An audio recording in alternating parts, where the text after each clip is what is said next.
Hello, fellow travelers in space-time. My name is Roger Jones, and I'm coming to you from steamy downtown Pensacola. Today I'm going to discuss abundance. Most of the time, we concern ourselves with problems associated with scarcity. We rarely consider the implications of abundance. There's some good reasons to spend time thinking about abundance, however. I will just mention one today. Um, we set policy goals to achieve some beneficial outcome. Usually, this involves increasing the quantity of something food, housing, transportation, quality of life, security. We usually think that an abundance of good things is good, but we rarely take the time to think that through. There's a famous story written by a fellow named Jacobs, I believe, called The Monkey's Paw. It's written in the early 20th century. It's about a family that came into possession of a magical monkey's paw. The paw, as is all these magical things, was able to grant three wishes. Uh, the family first wished for 200 pounds, a sizable sum of money. The next day, word came from the factory in which the son worked that the son had been mangled by machinery and killed. The company was to provide 200 pounds to the family as compensation. Well, after some time, some days, the wife had the great idea to wish that her son was alive again. Well, I'm sure you can see where this story is headed.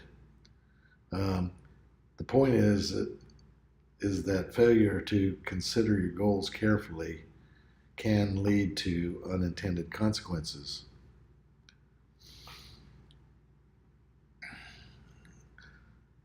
Since 1954, the U.S. has seen a 61% decrease in the number of farm workers while experiencing a 140% increase in food production. In the same period, Moore's Law accurately predicted an astronomical improvement in computational and communications technology. There is more housing in the U.S. than there are people, even if we include all the homeless. Improvements in healthcare have reduced the need for large families that are able to compensate for deaths in the families. Fertility rates have dropped. The U.S. is experiencing abundance in every sector, even though the abundance may not be evenly spread throughout the population. A price is paid for all this abundance, however. The complexity of 21st century life increased, making many people uncomfortable with their new high energy environment. Gradients in the distribution of abundance annoyed many more people, and a populist groundswell developed around the world with the stated goal to return to simpler times. A large part of the populist discomfort arises from the difficulty people have seeing how all the parts of a system affect each other. They cannot see the connections between national debt, trade balance, the size of their paychecks, healthcare spending, migration, technology, and war. If we are to take advantage of abundance, we must become comfortable with the complexity that comes with it. People need to be allowed to benefit from the complexity of modern times rather than be overwhelmed by it. We need to create a democratic groundswell of citizens who understand policy and its consequences.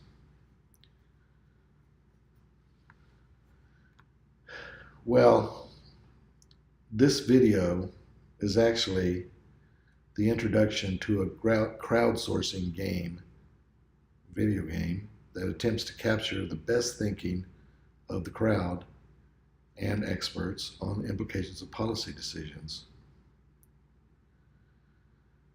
We would like to communicate that thinking to citizens and policymakers, and we would like to create a democratic groundswell of policy understanding that allows people to benefit from the fruits of abundance. The game is currently in the throes of creation, and we'll roll it out in pieces as they're created, and I'll explain more about it as that happens. We call this project the Abundance Project, so stay tuned and watch this space for more. Well, that's all I have for today, fellow space-time travelers. If you want to have our world lines intersect again, go to the end of this video and subscribe, or go down somewhere below and subscribe. We can see each other again. Okay, stay safe. Bye-bye.